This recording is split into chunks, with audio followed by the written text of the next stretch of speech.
Welcome to Untamed Ink. We're a couple of high on caffeine crazy remote workers procrastinating from their to dos in their day to day. I'm Alex, a freelancer in copywriting, focusing in the tech niche, and I'm joined by my lovely co host, Jasmine. Jasmine, do you A want to B2B introduce yourself? marketer. That's going to be in the cut, by the way. I'm Jasmine. I am a B2B marketing manager, former content writer, which is, if you watch the first episode, I highly recommend it anyway. So, So, former B2B content, the cannot get my words out today. So, former content writer, B2B marketer. Do you want to kickstart today and just share it why, for those who are joining in on the second episode, why we started Untamed Ink? well, essentially, why we started Untamed Ink was to well, it's kind of in the name, isn't it? We're two. I wouldn't say Riley women, but we're two passionate women who've decided to have a platform where we can be a bit untamed, unfiltered on all sorts of different topics, marketing, content writing as the first episode, and life, all that good stuff. A bit of everything and anything we're just dabbling into, eh? So, Absolutely. what was your Untamed moment this week? I'm so excited to hear this because it's been some time. It has. You know what? I I actually like lost a bit of sleep on this because Oh, I I was wondering how to answer this question this week. Um, because there've been a few, some of them not as safe for public consumption as as others. So yeah, just off the top of my head, you, Alex, personally know that I've had to retake my driving license.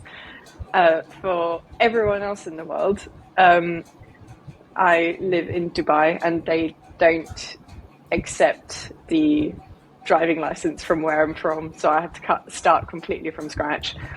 Anyway, I've been doing my lessons, which have been an absolute blast. But there was one lesson that I had this week, and it's this is kind of a wholesome Unchained story. So there's this area called Jumeirah Beach Resort, JBR. No, not resort, Jumeirah Beach Residence, JBR. And my instructor took me to towards this area. As you're coming in from a specific way, there's a bit where it's raised because this is one of the areas in Dubai where the tram goes, and so you've got a bit of a raised road to get the tram. And what happened was that he was like, "Don't slow down, don't slow down, don't slow down," and I immediately saw what he was trying to get me to do. Sorry, excuse me. So I I kept the speed limit and zoomed up this ramp, and then at the end of it, it actually goes like whoop. So we had a bit of like a roller coaster ride going, just me and my little like learner car going whoop and whoop back down. We were both like, whoa! And then we did that like two more times throughout the oh. area. It was so wholesome, and yeah, it was a really nice way to like start the week. And that was, I guess, the long and the short of it. My untamed moment. I had a bit of a roller coaster ride during my driving lessons. You should make it a thing in your driving lessons now where you find, the bumps where you can just get the close to like try to get as close as G-force as possible, you know? Like, it's not possible, but like, just take it for a thrill, you know? In the entirety of Dubai, right? It's just in this area, and uh, but I mean, I could just be like, let's go to JBR.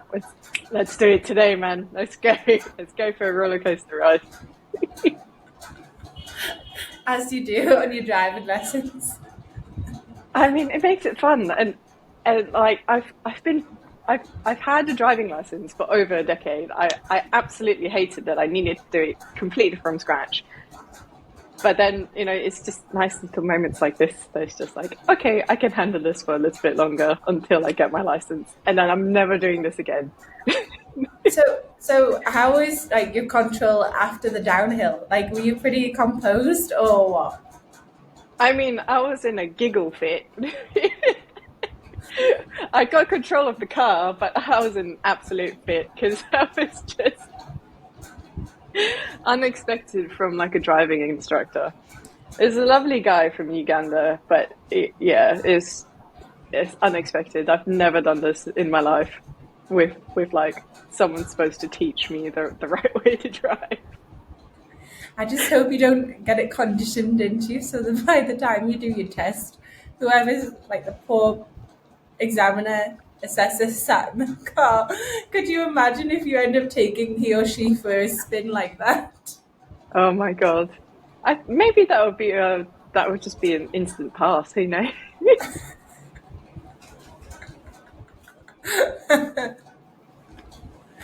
Oh my god, I'm gonna wait for a while, let it come over till you've like drove for a while to save this roller I'm gonna coaster. bring you there. No, I'm gonna bring I hope they get like the handles and everything looking over your head. get the You helmet.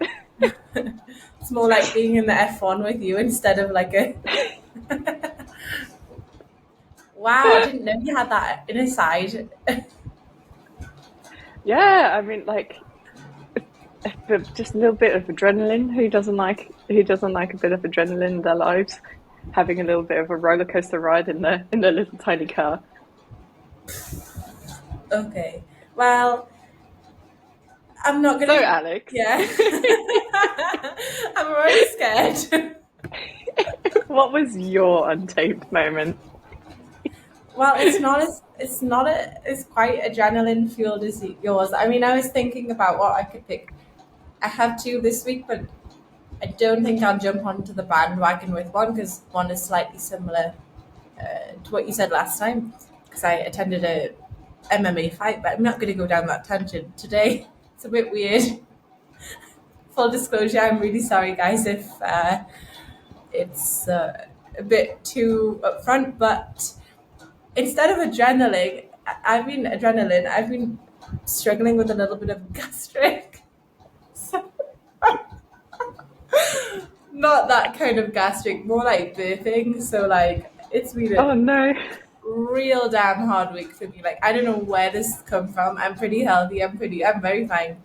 I eat a very clean diet, lot of healthy food and stuff. But you know how sometimes Asians like they burp a lot. Like they from masala spices, but I don't eat a lot of masala and spices.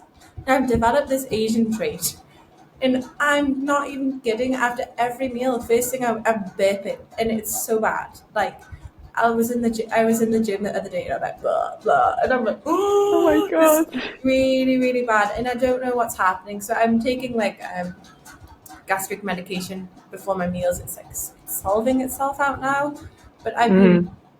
uncontrollably burping, and it's not something I'm conditioned to do. I know in some cultures it's a sign of like respect when you're eating good food and things like this, but with me it's not normal. So I've been burping nonstop, like from morning to night, and it's been quite embarrassing and untamed. Oh no. Oh my god. So is that with like every food? Yeah, so the weird thing is I have an allergy to avocado and bananas, and I Oh don't no. eat that. But recently I've started finding uh, this has been happening with almond milk I've been drinking, some other foods, and I'm like, what the hell? Like, I don't know if it's my training that I'm picking up the intensity, not getting the nutrition in. I've been going eliminating dairy, so not quite sure what's been happening. The last day it stopped because of the medication, so I'm gonna give it a week and then see. But I cannot be burping nonstop. It's just not. It's not cool, and it's a proper burp. Like it's a big Like the deep, like from inside your very soul.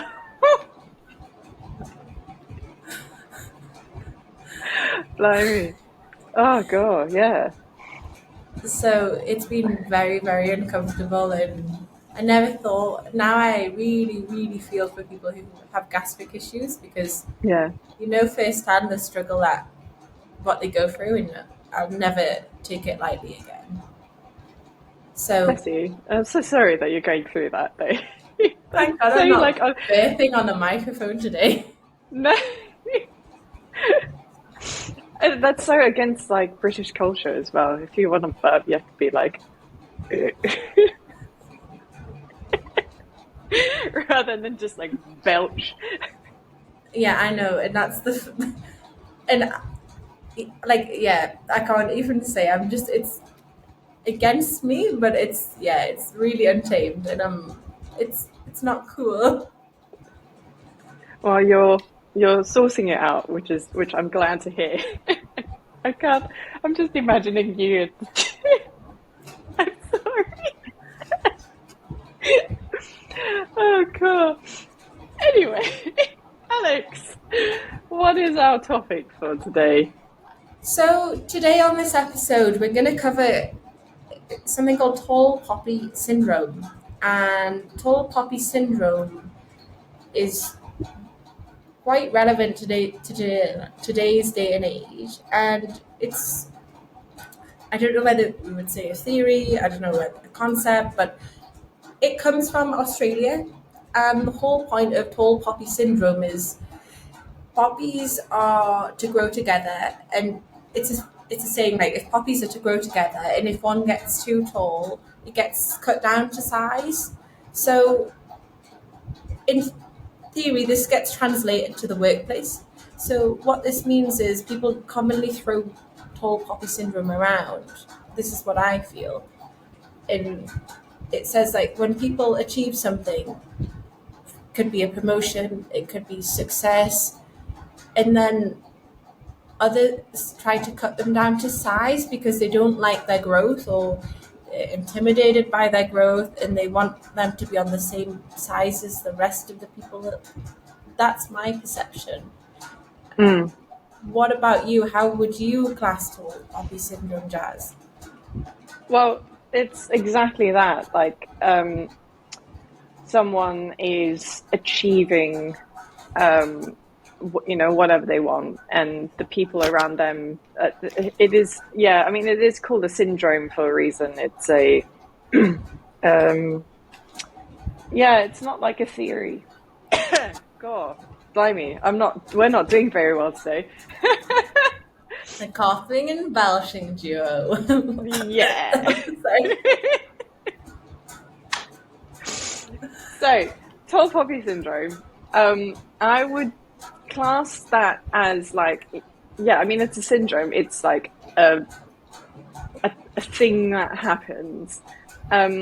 Usually, I would think that yeah, there's some sort of like intimidation that people feel when other people are doing better things than them. They're achieving, what they want. But at the same time, it's kind of like a self-conscious thing, I suppose. The person who's feeling the tall poppy syndrome, I feel like kind of does the whole like self-defeatist, has that self-defeatist mindset, but rather than channeling it inwards and being like, oh, you're never going to do anything good with your life, and so on and so forth, they kind of channel that outwards, and they attack the person who's achieving instead. So that's what I believe tall poppy to be. I've experienced this myself. I'm not 100% sure if you have as well. I'll get onto that in a bit. When you say you've experienced it, do you find tall poppy syndrome limited to a certain gender, or what's your opinion on this? Oh no, I have I have been the tall poppy, and then like people from all walks of life, men, women, people in between, if you want to go that way. Like Asia, Europe, like I've experienced it in so many places. Um, uh, it's so widespread, but there's not like enough awareness about it. I don't know if that's the thing to say. And just yeah, it's just not. I don't know. It sounds so naive of me, but it's like it's not nice. It's not a nice feeling to be the the person being chopped down. You know. Well, it's crazy because it happens pretty much everywhere. People are aware, but not. I don't think they have they're aware what's being done, but not aware of the concept, I guess. Like, this is what really surprised me when looking into tall poppy syndrome. There was a study done by this company called Women of Influence, and they looked at like a lot of women across the world, and Dr. Rumi Bilan, she conducted a study in 2023 in about 4,710 respondents across 103 countries, and they Damn. found out like 86.8% of those respondents had experienced, like, felt like they underwent total poppy syndrome and had been cut down, and it was mainly from men. And just considering how many countries in the world and like the percentage going there, I think whether it's you, whether it's I, whether it's people listening in, people must have experienced it, but have not been able to put a blanket over what they're experiencing. Mm. They've not It's, been able to label it, maybe. yeah, label it. Let's put it that way. Yeah, but that is shocking. So the study says that the study was a majority women, female respondents, and then they said that it came from men. Am I hearing that right? Men, yes, males. Not to sound like we're male bashing men here, but yeah, it was mainly men. Oh god, yeah. My personal experience, I've had it both ways. I mean, most recent experience, yeah, unfortunately, has been male, hasn't it? Story for another day. But yeah, that's shocking. That's absolutely shocking. Maybe it's because we are more, I don't know, forward about it. Maybe there's still a sort of like maybe it's also still happens with other women, but maybe they don't consider that as tall poppy syndrome because oh god, I'm trying not to swear in this podcast. That we want to see how many episodes we can go without swearing, but I'm gonna use this one chance because it's an actual term, right? That people use. So the like boss bitch. Yeah. Yeah. Yeah. So, but there's that, right? And maybe that doesn't. Maybe people don't consider that sort of like tall poppy syndrome. True. This is very true because I've been thinking about my own experience on this topic, and I have dealt with a lot of women over males, and I can definitely see that behavior is tall poppy, but only now because I know. Because I think as women, where we have like we're more in tune with our emotions, hormones, we get stereotyped and put into so many different categories, especially in the workplace. start Mm. to think it could be this trait, it could be this, it could be their demeanor, and we kind of like gloss over that it's a tall poppy syndrome and put it on something else, so it's more of a personality trait. Or and I can totally understand what you're saying, because I think it's the statistic is way higher and also very high with the female gender and obviously Mm. other genders too. So I can totally relate to that. At the same time, I feel like men aren't very.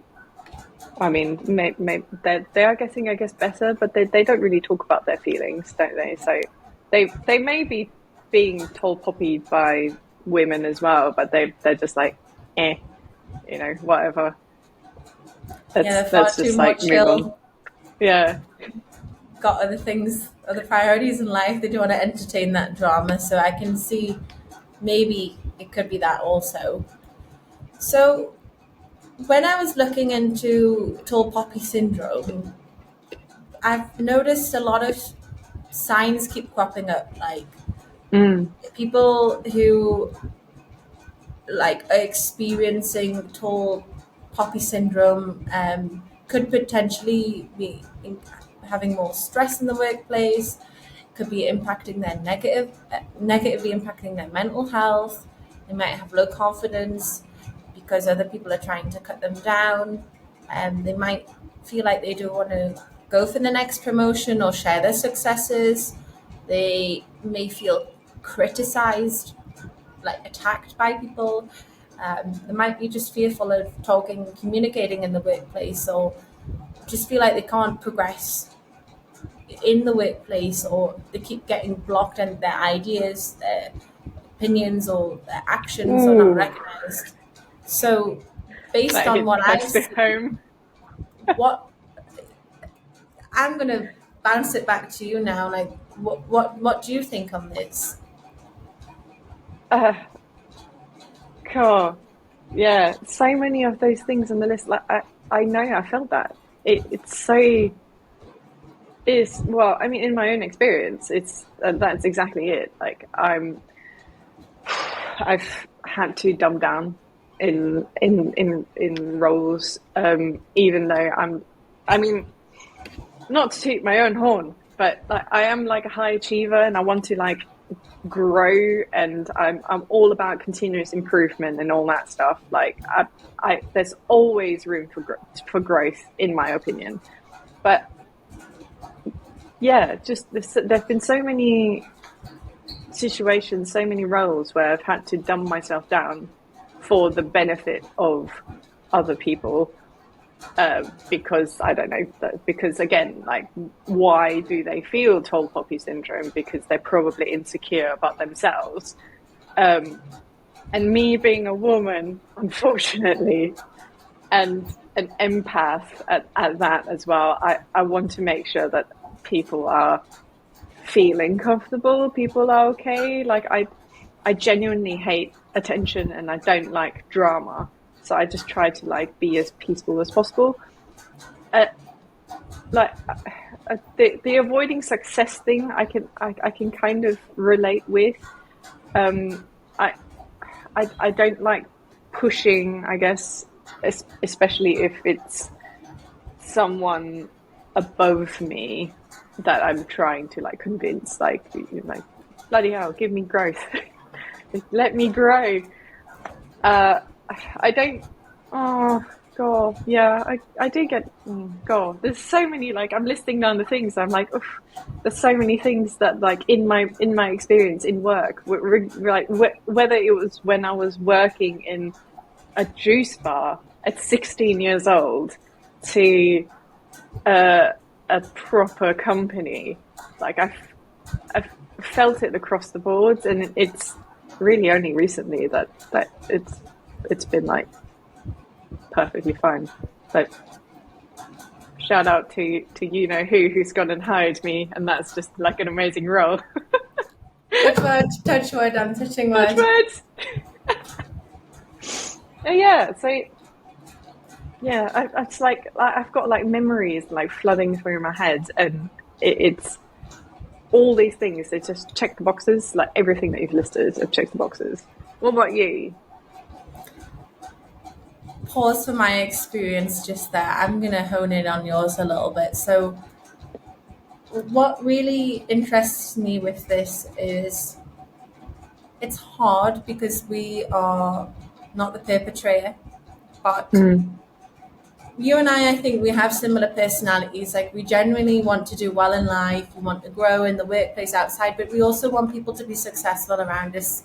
Like, not, I wouldn't say people pleasers as per se, but like genuinely, like we just want to do good and like we don't have any negative energy. Like we just want to get on with it, do our job, and so be it. We avoid drama, avoid this kind of stuff, and what I want to know is, do you think people who do this, undergo this behavior, specifically do it to certain types of people, regardless of successful or not? Like, do you think that they can spot that personality and think, okay, I'm going to cut that person down because I know I can get away with it?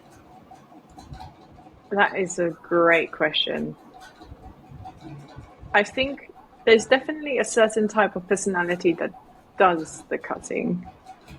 Um, as I've explained earlier, they're kind of self-conscious. They don't think very highly of themselves, but rather than some people internalize, they externalize. Um, and I feel like some people who are the tall poppies are more susceptible than others. So, yeah, again, like both of us, we've got similar personalities. We're not exactly people pleasers. I used to be. I'll put my hands up and say I used to be, but not so much anymore. But I do. I feel uncomfortable with conflict, and I think that is what it is. So they know, even if you've not said it, they've realized that you kind of like skirt around conflict, and like you just want to sort things out rather than make it some sort of big drama. Maybe they kind of sense that. I don't know if they know, if they realize that's what they're doing, that they're targeting specific people compared to others. But yeah, I think that's it. Nail on the head right there. That's crazy because I'm exactly the same. I'm like, I'd just rather avoid drama. I'd run away from it to give myself peace. And like, I become so passive. And I'm like, if that's what it is, like, I'll just not even entertain it. And I think they know how to pick and pick and pick away. So someone like doesn't entertain it and doesn't rise to the challenge. So they can just, Ain't nobody got time for that. Like, ain't nobody got the wow, that's mental actually, tank and the energy to just be consistently like in drama mode. No one has time or energy for that. Like, it's just get on with life. You know what I mean? that's actually really crazy what you've said because I can really relate. And now I'm thinking about it. It's like, when you get like you're diagnosing a Yeah. situation and you got the checklist. So no, the same thing. Like I've been in situations where I can't really disclose names, but I was working in a digital marketing agency when I was young and also in the NHS. And both experiences were with females, and it's the same thing. And these people back then, I would just put it off as their like again. I don't want to swear, but I'm just gonna say it like the bitchy traits. Mm. And it was backstabbing, it was getting under your skin and then throwing you under the bus just to make you look like a friend, but then at the same time, like saying all the downfalls in front of someone higher, or like trying to Mm. like put you down, or like there's so many different situations. And I remember like when I was experiencing these, I just like didn't even have the energy to argue. At the same time, I didn't want to look like I'm being complicated in front of an Mm. employer or like someone that's not easy to work with. I just kind of like my approach was like let them bring up all the problems, or let them get on with it. I'm gonna look the more easier one, but at the same time, it wasn't fair because you weren't getting your recognition or I wasn't being able to, you know, break through into the threshold or like showcase my caliber Mm. because of these situations. And now when I think about it, if I knew about it or if I had the confidence to match that energy, which is I still wouldn't do, it's just not worth it. I think I would have been in some of those, still in those professions or industries. But hey, that's life and you move on. And I think you mature up and get fortunate to meet so many people, whether it's an employer, whether it's a coworker, that don't have that kind of attitude. But it looks like it's very prevalent in many workplaces and industries. Yeah, absolutely. I mean, I've not worked in healthcare in the slightest. I've worked like F&B, food and beverage. I've worked in publications. I've worked in digital marketing agencies. It's just a single thread just goes through. There's just I feel like there's always a danger of maybe even accidentally hiring someone with this sort of like syndrome.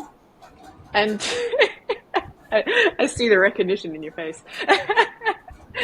But like it's just happened throughout, and the problem is these people try to, like, I guess, weasel their way into making it sound like, oh, this is for the good of the company or the good of the team, and but really what they're doing is like boosting their, I don't know, their self-worth or just how they feel about themselves. It's, yeah, I could name names, but you know, we're nice. We're not going to do that, are we?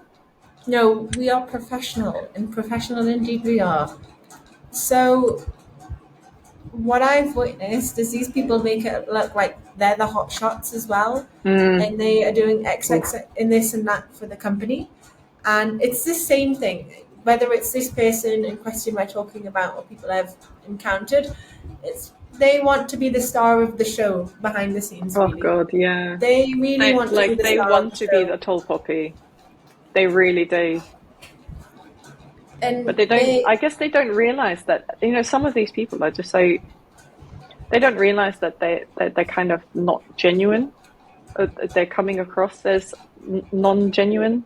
That's not the right word. Come on, copywriter.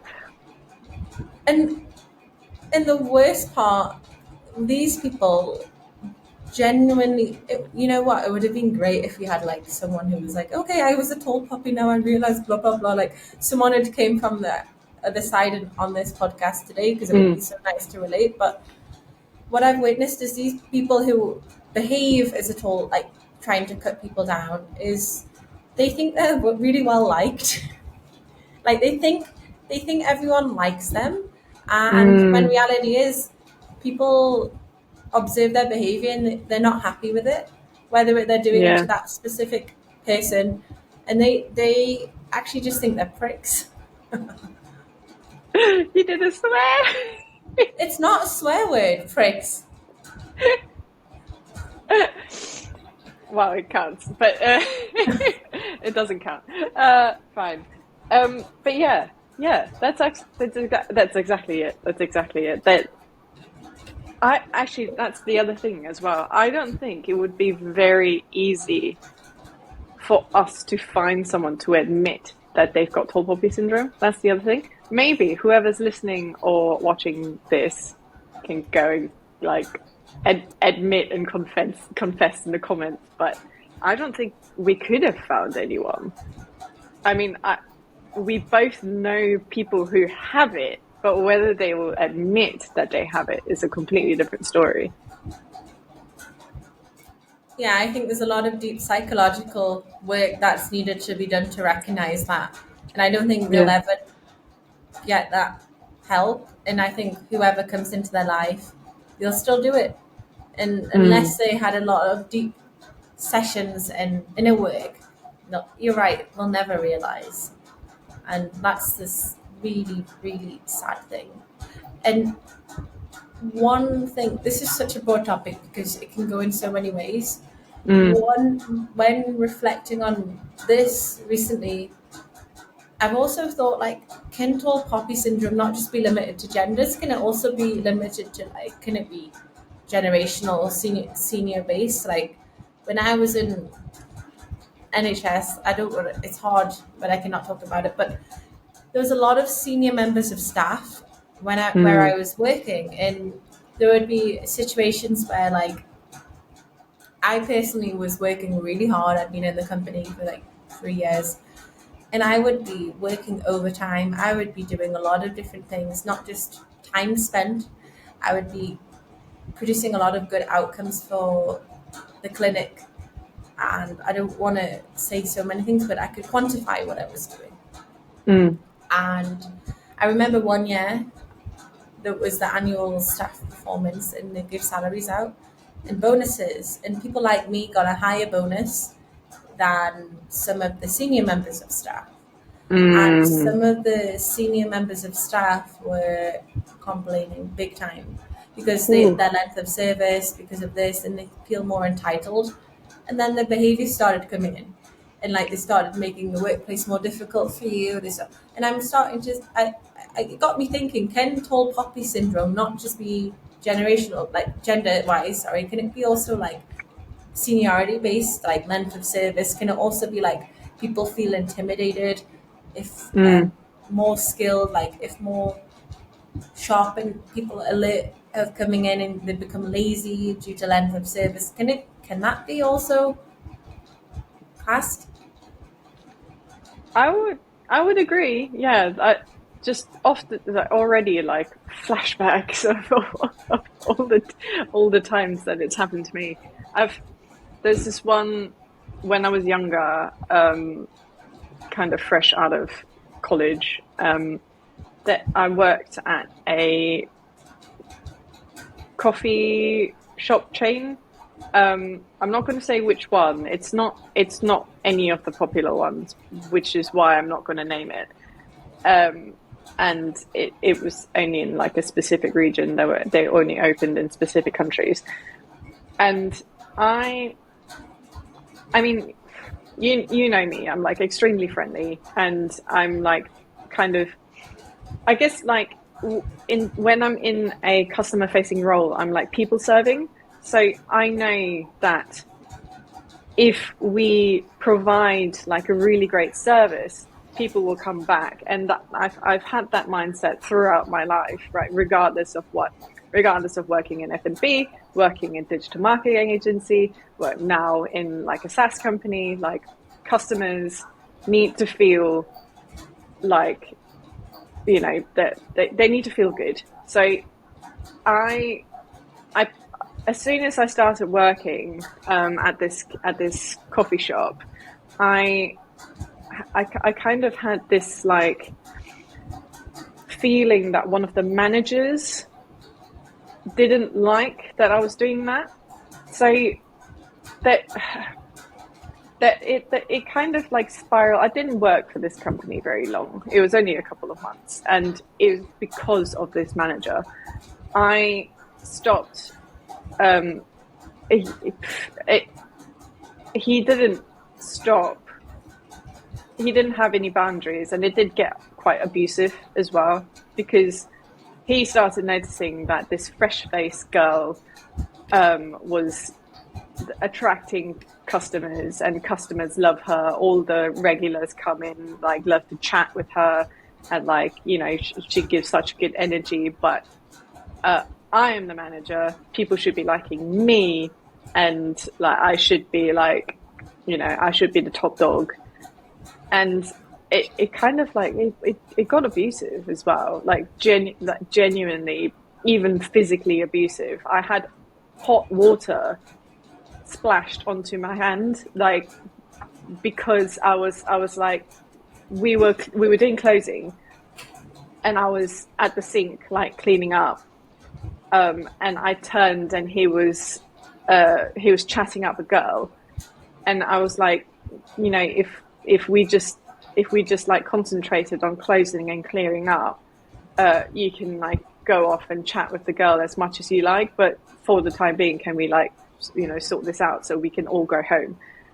And he got so pissed off from just that, like let's just finish closing, that he had like a hot pot of water with tea in it. I was currently washing my hands, and he kind of like flung the water into the sink while my hands were still in there, so it like burned my hands.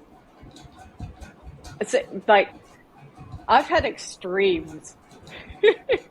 Oh, I would have punched his lights out. I really would have knocked him out. Like, I don't know how did you respond to that? Well, I mean, like, the thing is, there were like CCTVs, right? So I didn't want to negatively react, so that the even higher ups could, I mean, like, they could see that happened, but like, and then I reacted appropriately. So I was just basically like, all right, like, you do you, but we're currently on shift. We're being paid to work, not to chat up girls. So do whatever you want. I'm just gonna like do my job. That's so annoying. Like, I know. honestly, it's that. And you know the worst part, when these things happen, you're more annoyed at yourself. You're more annoyed, like, later on. Why didn't you? Well, like, for me at least, I'm like, why didn't I react? Why didn't I do something about it? Why did I just let it happen? Like, even though you don't want the negative energy or to look bad in front of I mean, like, it was that was really like the, so I mean, I reacted in possibly the most professional way that I could, handed in my resignation, and then everyone was kind of like shocked. Well, I don't want to use air quotes, but they were genuinely shocked, because they knew I enjoyed the job. They knew I enjoyed making coffee. They knew, like, I got on well with the customers, but they were kind of like taken aback, and I had already said to, there were two managers. I said to the other manager, which I got on fine with, I said, he burnt my hands. I can't work in this environment anymore. And then like the higher ups like started freaking out and tried to like convince me to stay, and I was like, either he goes or I go. And you don't want to train another manager, so I'm out. Bye. Wow, that's the most politest way to exit. It's frustrating. I just hope this man has never been many more hands, or even worse in the process. And I just feel sorry for you. Like, I was not expecting you to say, like, physical. Like, looking at the stats from going back to that Woman of Influence survey, like, a lot of people were saying, like, the top reason women are being cut down is because they're being undermined or downplayed achievement or left out, dismissal, like, others taking credit. And, like, it's actually really extreme that that guy went physical. And I'm sure a lot of people have experienced physical with, like, aspects of it, but it's just they do it in such a strategic way, I guess, to make it look like they're not cutting you down, but they know you're cutting it down, but to others it doesn't look like anything.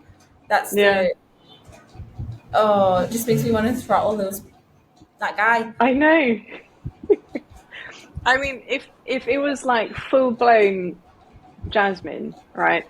If I wasn't taught how to be professional growing up, right, and how to, you know, be good, you know, basically be a nice person, I would have socked him in the face, like, genuinely. I would have used my taekwondo, my karate. I would have socked him in the face, but I didn't want to escalate it. Again, like, going back to it, like, we don't want to escalate things, turn it into a drama. So I just resigned. Yeah, I cannot tolerate this. No. The more we talk about this on this podcast today, the more I'm thinking of different individuals and it's like just making me like really, really On this annoyed. episode, Jasmine and Alex get really angry.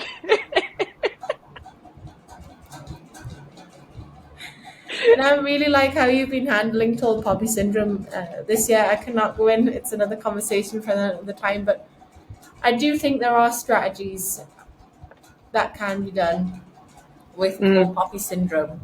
But what interests me when I was looking into this topic is tall poppy syndrome isn't actually limited to the workplace. no, absolutely We not. we really perceive it, talking about it, as careers and earnings, but it also is to do with society, how you do things in society, and it's a very common phenomenon in Australia. And Mm, in Australia, people actually fear success mm, because I think it was a rugby team or someone being interviewed. We'll put the link in to this later. But what happens is they're scared because they are scared to do something well because people might bad mouth or bad talk or try to pull them down. And mm. it just exists everywhere. And I think on a greater scale, most people have experienced it. And I generally think it exists everywhere. What's your thoughts on this? I can only agree, unfortunately. I grew up kind of surrounded by it, like thinking back, we're talking about self-reflection and all that stuff.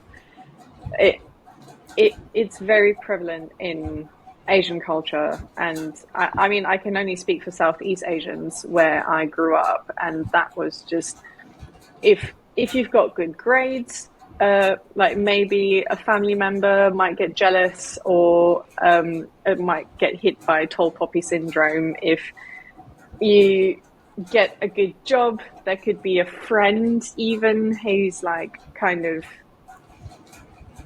tall poppy syndrome. Like, why are you achieving? Like, I'm on one hand, I'm your friend, I'm happy for you, but at the same time, like, why do you get all these good things?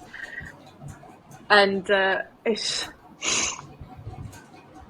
yeah, or like not even so. I brought it back to work. I'm sorry, and but even just so, I was fortunate enough to have the opportunity to travel a lot in my early 20s, and even that was like a cause for tall poppy syndrome. But like what what can I do about it? Like, maybe save some money. You can travel yourself as well. Like, come on.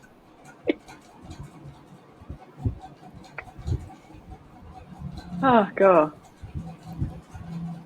Is it similar in Nepal? Yes, it's similar here. It's similar in the UK. I don't want to go too much into Nepalese mentality because I'm British, but I can see a lot. I can see there's two sides, my own experience, and even with friends.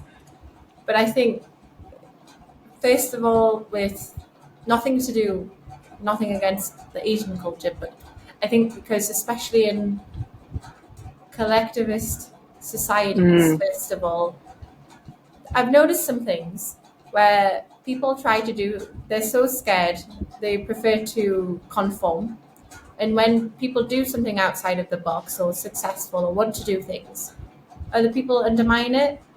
And mm, because they wish they were doing this, what whoever is doing, and it might be small comments, it might be certain things. And it's a constant fight for people in collectivist societies to do something different or what they want to do, and those who aren't doing it are genuinely unhappy.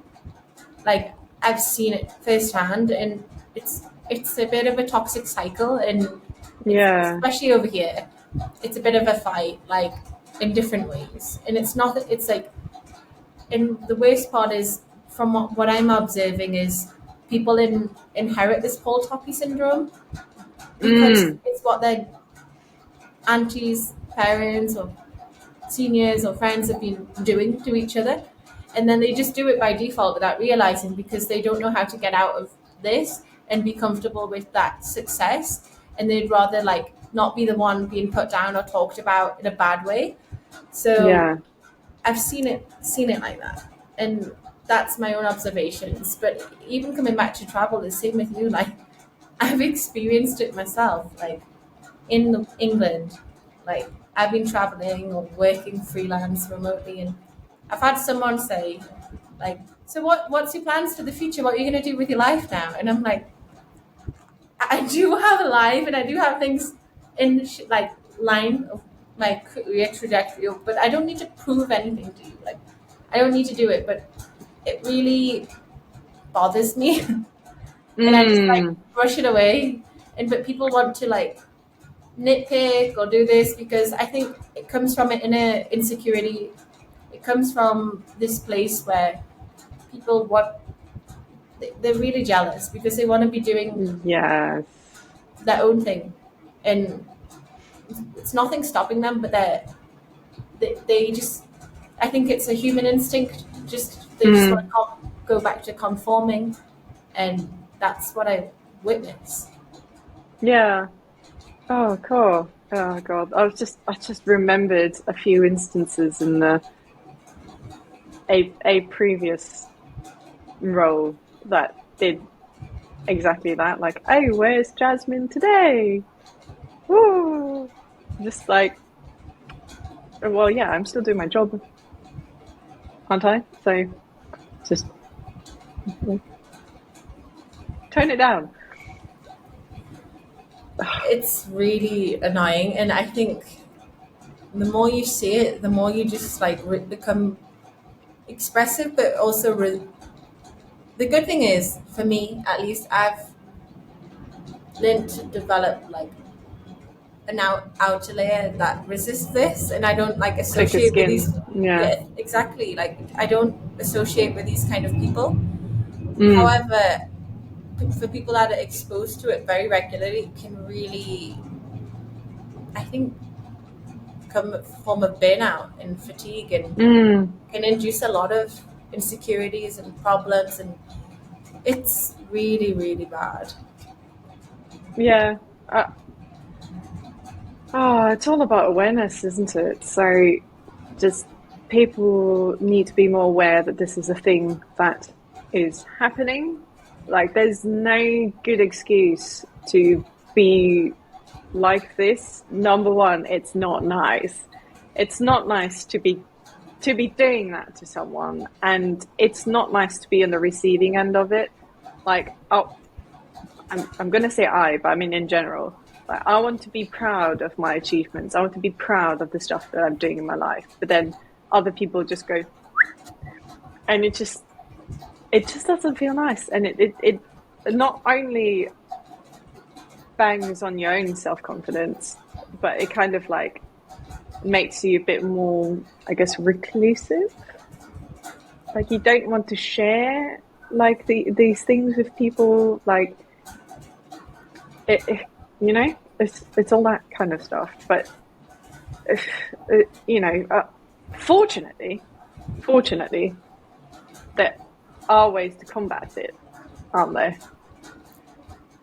There are ways to combat it, but I am just starting to think again. I'll just elaborate on that. I'm thinking like I'm a bit of a recluse myself, actually. Like I'm a bit of I would say ambivert, and Mm. I'm like wondering because of these experiences with tall poppy syndrome, has this made me more reclusive? Do I Mm.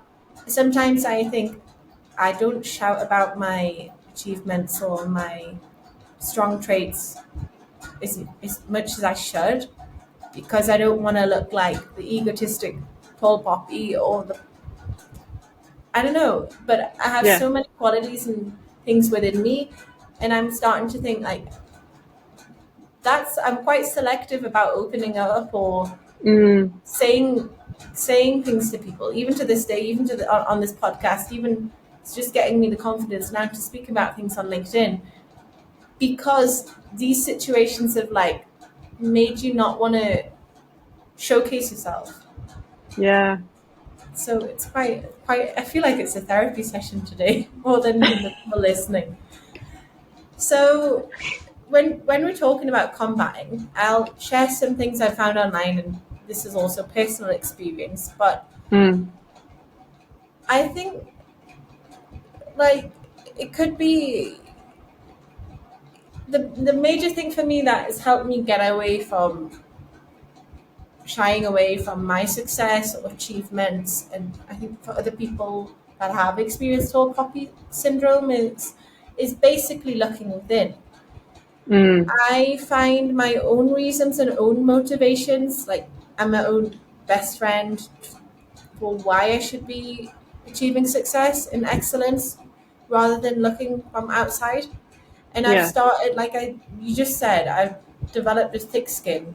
I've started looking like what makes me happy, doing it, like ignoring what people are saying, and just doing things for me. And I've stopped living for other people's opinions. And Mm. I feel lucky because I'm a freelancer, so I only have to answer to myself and clients, but it might be a little bit difficult in the workplace. But if you regularly reinforce these internal beliefs, it becomes stronger and stronger over time, whether that's through affirmations, speaking about why you're great, what you're great at every day to yourself, or writing them down, or just regularly checking in with yourself. I think that could be a good start. Yeah. When it comes on the personal side, I think that's true as well. The Because you're talking from the freelancer side. Um, I noticed that little hint over there. That when it comes to like, I don't know, it makes me feel like gross to say like from the corporate side. Uh, I mean, like, I don't feel like I'm in any sort of like corporate, but it's just like there's there's things that you can do, and that's exactly what you said. Like um you affirm to yourself, you do self affirmation, you remind yourself that you've worked hard for everything that you've done, everything that you've achieved, and this your success is the fruit of your hard work. And the other thing I think I would add to that is just be like, just add a boundary, especially if you're a people person. Like I guess I'm ambivalent. I'm ambivalent. I'm ambivert as well. Uh, like I am friendly, but at the same time, like talking to people, hanging out with people all day kind of drains me. Um, but when you're kind of a people pleaser, it's so important to have boundaries in place, and it's not just internal boundaries that you need to worry about. I think like you have to vocalize it, right? So if someone comes and makes like an offhand comment, "Oh, where are you traveling today?" or like, "Oh, you're a content writer, or you just do blogging all day."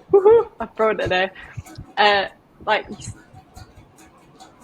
be firm with your boundaries and be like, "Yeah, sure, I like to travel. I'm a freelancer, remote worker, right? Like that is well within my rights in my position." At the same time, it's like sort yourself out. Like you don't here my boundary is, right? You've just crossed it, right? Stop. Like it's not cool. What all these offhand comments. And then of course you have the people who'd be like, "Oh, but I was just joking." It's just like, no, don't say stuff like that. I think boundaries are the go-to. I think you have to be clear, even if it's just short, like that's not cool, or just being Mm, blunt. And also, let's say corporate, like not engaging with like after work events or mm, after work, keep work relationships just within the workplace.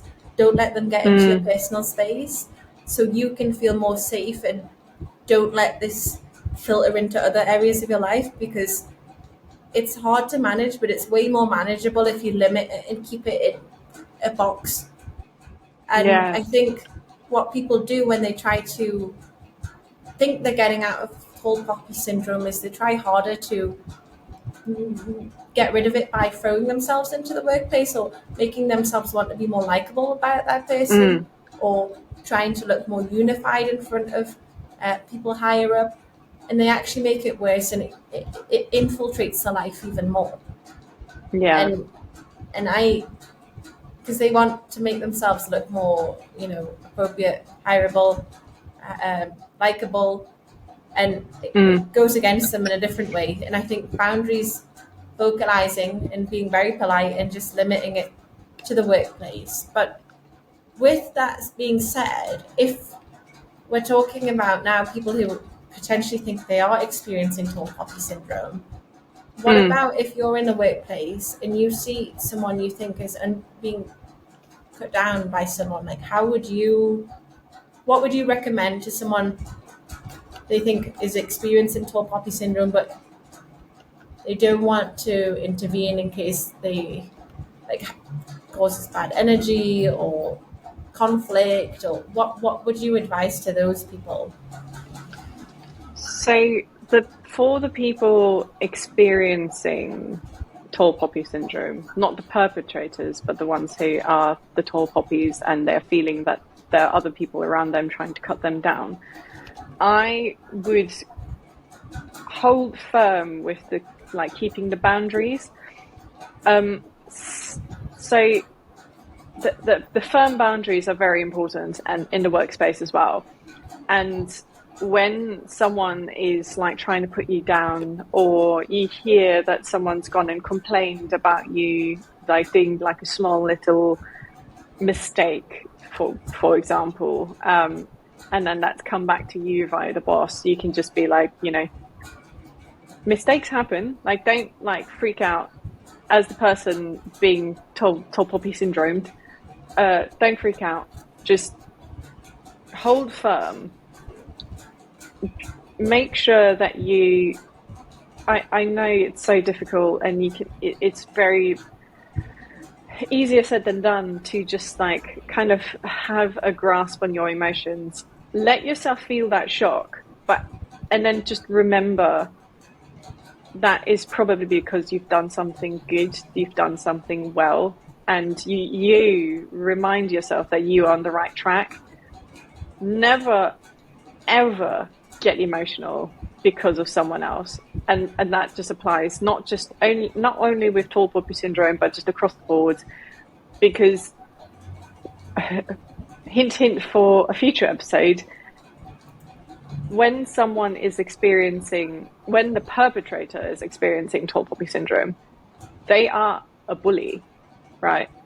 And you kind of need to handle them as such. You can't engage with these people because that's what they want. They want to get under your skin, whether they realize it or not. That's what they want from you, and then they want to get a reaction from you, because once they get a reaction, they know that they've successfully cut you down. And for people who are experiencing tall poppy syndrome, another thing that I find so important, we were talking about having boxes, work and life, right? I think tweak it a little bit. If you're experiencing tall poppy syndrome in the workplace, find a workplace buddy to be able to vent to. Find someone that you can trust and be like, am I crazy? Is anyone else seeing this?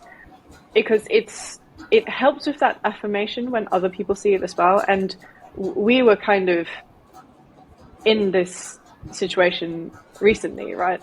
I wasn't going mad, and I felt affirmed that I wasn't the only person to see it. So it's really helpful that the only thing that you can do as a person is to the blanket statement, you control how you react, right? So make sure that you are calm and you've got your emotions under control. If you need to vent, find that person that you can vent to, and in terms of like putting boundaries, you can go up to the person and say, hey, this isn't cool. But I would highly discourage that, because that's exactly what they want. Because at the end of the day, this person's a bully, and that's exactly what they want. If you heard from someone, I'm going on this long tangent, I'm so sorry, but if you've heard a comment sort of like secondhand, say this person with tall poppy syndrome complained to your boss or your manager or whatever, and you've heard that, and then from your boss or your manager, that comment has come back to you secondhand, you hold firm in your position and you say to that person you got the information from, like, you know, this isn't cool, like, is this unexpected? But onwards and upwards, so to say. I can totally see that. I think that is the way forward. I mean, there's no, I guess, one size fits all solution to this. It's all subjective based on whoever's experiencing it and what the perpetrator does. But I definitely think teaming up with someone, reporting it, whether also that person, if they can't team up, if they're lucky to have occupational health, someone or a in-house therapist, like within the work, or seek someone they can confide in. That definitely is the first thing, I think. Like finding a co-worker, that would you can trust, would be beneficial because they can relate to the situation, they can see it, reporting it if you're observing it, and talking to someone, because the first step is to know that you're not alone. And like the same situation that we experienced recently is, once we talked to each other about it, we realized we weren't alone. And the more we talked about it, we realized more people weren't alone, and that it's not you. And you stop looking at yourself negatively, and you start to see the bigger picture. And then once you talk about it, you see the bigger picture, and that starts to build your confidence back up. And I think, coming back to it again, speaking out of it, another option is to speak anonymously on forums and speak out and reach out to people about the situation, because it's so prevalent, but you just need that support system. And I don't think it may solve it directly, but the more you speak out about it, the more you can vocalize your boundaries, the more you can say things. And if you see people that it's happening to, like, speak about it to them, or other report it, or also instill a positive, like, what I absolutely love, I've experienced this myself, not in the recent role but somewhere else, is when you see someone getting undermined or like experience, go hard on the praise, like instill such a positive culture, and that the perpetrator absolutely hates it. They hate it. Yes. They hate it. So I remember in a recent role also, I'd big you up, but they hate it. They cannot handle it. And Absolutely. The worst part is they have to side with the person they're cutting down, and like make it look like they're really for that person. Part of the team. Yeah, I know. And I think, like, if you notice it, really push on the praise, and push and like focus on building that person up in that environment, because that just pushes them back even more, and it stops them from doing it. So yeah. That's so good. That's so good. Yeah, absolutely agree. So if we had to summarize this today, Jazz, like what would your take-home messages be to the listeners on tall poppy syndrome? Well, tall poppy syndrome exists. It's not in your head. And I think if anyone listening were to take something out of this episode, it's that you're not alone. And I think that's so important for people to know, that they are not alone, and you are not crazy. You are doing such a great job.